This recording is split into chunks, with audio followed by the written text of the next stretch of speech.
പ്രിയ കുട്ടികളെ, +2 ബോട്ടണി ക്ലാസ്സിലേക്ക് എല്ലാവർക്കും സ്വാഗതം. നമ്മൾ രണ്ടാമത്തെ ചാപ്റ്ററാണ് പഠിച്ചുകൊണ്ടിരുന്നത്, sexual reproduction in flowering plants.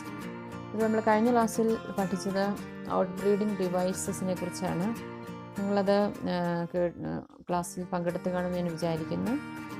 ഇന്ന് നമ്മൾ പഠിക്കാൻ പോകുന്ന പോളൻ പിസ്റ്റിൽ ഇൻട്രാക്ഷൻ. നമുക്കറിയാം പോളൻ ഗ്രെയിൻസും അതുപോലെ പിസ്റ്റിൽ എന്ന് പറഞ്ഞാൽ നമുക്കറിയാം ഫീമെയിൽ റീപ്രൊഡക്റ്റീവ് യൂണിറ്റാണ് പിസ്റ്റിൽ. പോളൻ പിസ്റ്റിൽ ഇൻട്രാക്ഷനാണ് നമ്മളിന്ന് പഠിക്കാൻ പോകുന്നത്. നെക്സ്റ്റ് നമ്മൾ പോളിനേഷൻ പഠിച്ചതാണ്. പോളിനേഷൻ എന്നൊക്കെ നിങ്ങൾ ഓർമ്മിക്കുന്നുണ്ടല്ലോ. Pollination does not guarantee the transfer of the right type of pollen. Pollination നടക്കുമ്പോൾ നമ്മൾ പറഞ്ഞൊരു പോളിനേറ്റിംഗ് ഏജൻറ്റ്സ് കാണും. ഏതൊക്കെ ഏജൻ്റ് ആയിരിക്കും? ബയോട്ടിക് ഏജൻ്റ് ആയിരിക്കാം, എബയോട്ടിക് ഏജൻ്റ് ആയിരിക്കാം.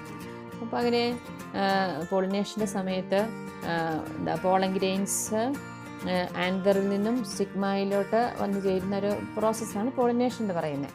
അപ്പോൾ പോളിനേഷൻ നടക്കുമ്പോൾ അതൊരിക്കലും ഗ്യാരണ്ടി ചെയ്യുന്നില്ല റൈറ്റ് ടൈപ്പ് ഓഫ് പോളനെ ആയിരിക്കും അത് കൊണ്ടുവരുന്നതെന്ന് ഗ്യാരണ്ടി ചെയ്യുന്നില്ല. നമ്മളൊരു ഉദാഹരണമായിട്ടൊരു ഇൻസെക്റ്റ് പോളിനേറ്റഡ് ഫ്ലവർ ആണെങ്കിൽ നമുക്കറിയാം, ഒരു ഇൻസെക്റ്റ് പല ഫ്ലവറുകളിൽ പല സ്പീഷീസിലെ ഫ്ലവറുകളിൽ പോയി ഫുഡിന് വേണ്ടിയിട്ട് അല്ലെങ്കിൽ ഫുഡിന് പോയി അവിടെ വിസിറ്റ് ചെയ്തിട്ടാണ് അത് വീണ്ടും അടുത്ത ഫ്ലവറിലോട്ടൊക്കെ പോകുന്നത്. അപ്പോൾ അങ്ങനെ വരുമ്പോൾ ഒരിക്കലും കോമ്പാറ്റബിൾ പോളൻ ആയിരിക്കുകയില്ല, അതുപോലെ same species ആയിരിക്കുകയില്ല.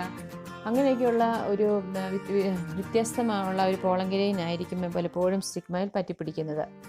Pollen of the wrong type either from other species or from the same plant, if it is self-incompatible, also land on the stigma. അപ്പോൾ രണ്ട് ചാൻസ് ഇവിടെ വരാറുണ്ട്.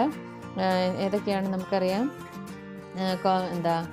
റൈറ്റ് ടൈപ്പ് പോളൻ ഗ്രെയിൻ ആയിരിക്കുകയില്ല, അതുപോലെ തന്നെ മറ്റുള്ള സ്പീഷീസിൽ നിന്നുള്ള pollen grain സ്റ്റിഗ്മയിൽ land ചെയ്യാനുള്ള അല്ലെങ്കിൽ പറ്റിപ്പിടിക്കാനുള്ള ഒരു ചാൻസ് ഉണ്ട്.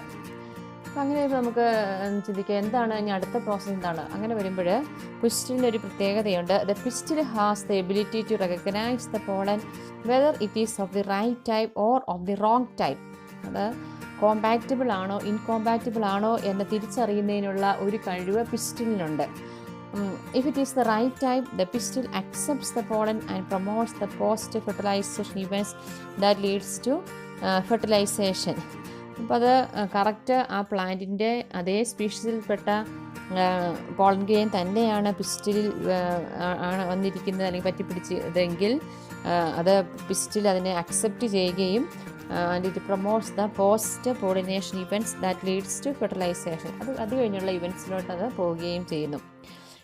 Incompatible pollens or sterile pollens are rejected by the pistil and do not allow growth of pollen tube.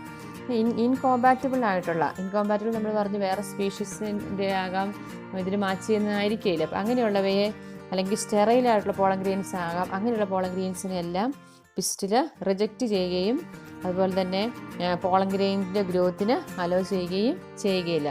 അപ്പോൾ അവിടെ ആ പോളൻ ഗ്രെയിൻസിനെ പിസ്റ്റിൽ റെക്കഗ്നൈസ് ചെയ്യുന്നതിന് അവിടെ ഒരു കണ്ടിന്യൂസ് ഡയലോഗ് നടക്കുന്നുണ്ട് between pollen grain and the pistil. അപ്പോൾ അങ്ങനെ കണ്ടിന്യൂസ് പ്രോസസ്സ് നടന്നതിന് ശേഷമാണ് അത് മാച്ച് ചെയ്യുന്നതാണോ അല്ലയോ എന്ന പിസ്റ്റിൽ തിരിച്ചറിയുന്നത്. അപ്പോൾ അങ്ങനെ അത് മീഡിയേറ്റ് ചെയ്യുന്ന ഒരു chemical components of the pollen interacting with those of the pistil. അപ്പോൾ ഇവിടെ ഒരു കെമിക്കൽ കമ്പോണൻസ്, ചില രാസവസ്തുക്കളൊക്കെയാണ് ഈ ഒരു പ്രോസസ്സിനെ സഹായിക്കുന്നത്, ഈ ഡയലോഗിനെ സഹായിക്കുന്നത്. കോമ്പാറ്റബിൾ ആണോ ഇൻകോമ്പാറ്റബിൾ ആണോ എന്ന് കണ്ടുപിടിക്കുന്നതിന് വേണ്ടി. കോമ്പാറ്റബിൾ ആണെങ്കിൽ അതാണ് നെക്സ്റ്റ് പ്രോസസ്സിലോട്ട് കിടക്കുന്നത്. അപ്പോൾ ഞാൻ അവിടെ അടുത്തൊരു ഡയഗ്രാം കൊടുത്തിട്ടുണ്ട്.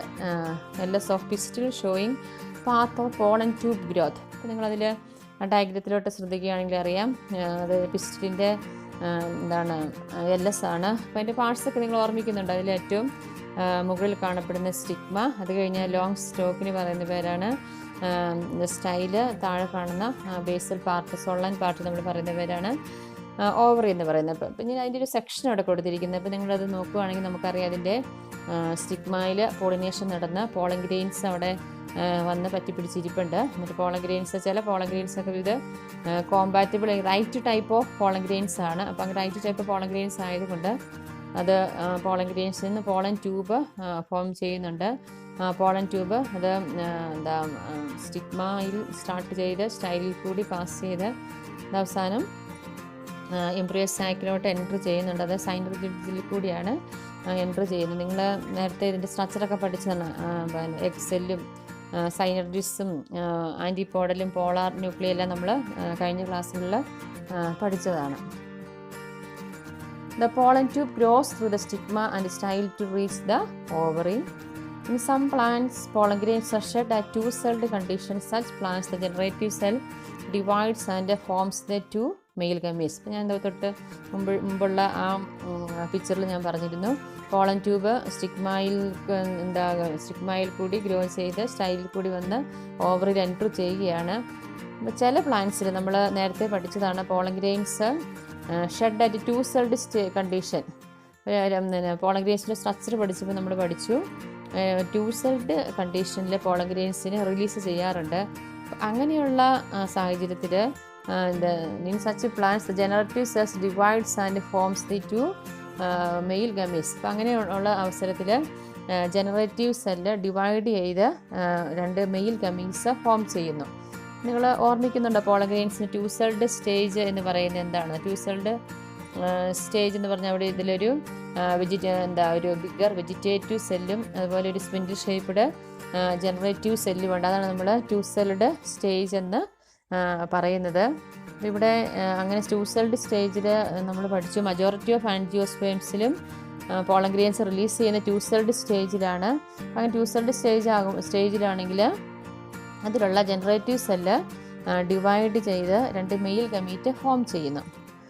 In plants which shed pollen at three celled stage pollen tubes carry the two male gametes from the beginning. ഈ ത്രീ സെൽഡ് സ്റ്റേജ് ആണെങ്കിൽ എന്താണ് ആ പോളൻ ട്യൂബ്സ് ബിഗിനിങ് മുതൽ തന്നെ രണ്ട് മെയിൽ ഗമീറ്റ്സിനെ ക്യാരി ചെയ്യുന്നുണ്ട്. The pollen tube grows down through the style and enters through the micropyle and then enters on to the synergids through the filiform apparatus.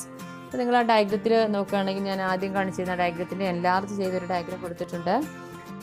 അതിൽ pollen tube നമ്മൾ പഠിച്ച് സ്റ്റിഗ്മയിൽ നിന്നും pollen tube സ്റ്റൈലിൽ വരുന്നു. സ്റ്റൈലിൽ നിന്നും അത്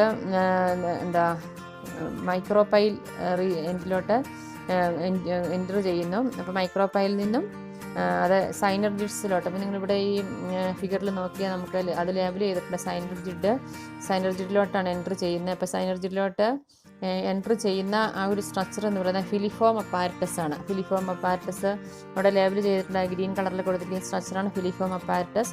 അപ്പോൾ ഫിലിഫോം അപ്പാരറ്റസിൽ കൂടിയാണ് ഈ മെയിൽ ഗമീറ്റ്സ് സൈനർജിഡ്സിലോട്ട് എൻറ്റർ ചെയ്യുന്നത്. രണ്ട് മെയിൽ ഗമീറ്റ്സ് അത് രണ്ടും അവിടെ ലേബിൾ ചെയ്തിട്ടുണ്ട്.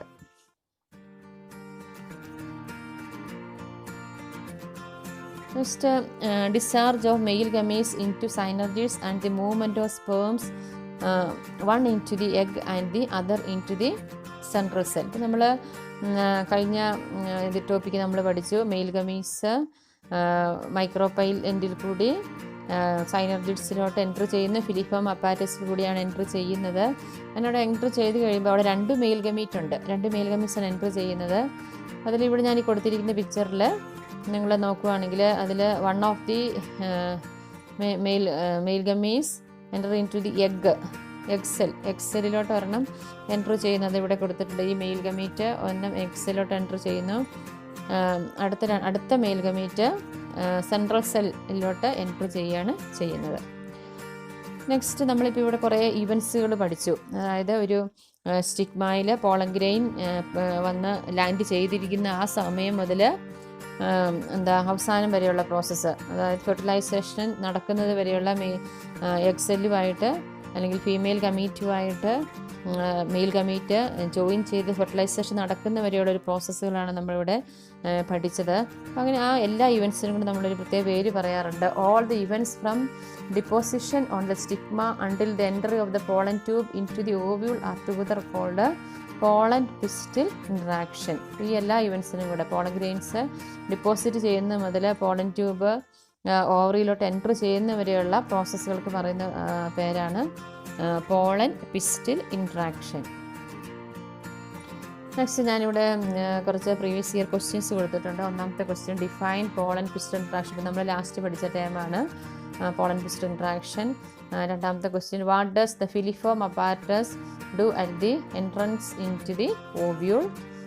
Third one the synergids have special cellular thickening. Name the thickening and write its function. Fourth one pollen tube enters the embryo site through dash. Fifth one majority of angiosperms pollen grains shed at two-celled stage. Distinguish between two-celled and three-celled stage of pollen grain. നിങ്ങൾ class നന്നായിട്ട് ശ്രദ്ധിച്ച് കേൾക്കുക. അത് കഴിഞ്ഞ് ഈ ക്വസ്റ്റ്യൻ്റെ answer കണ്ടെത്തി പഠിക്കുക.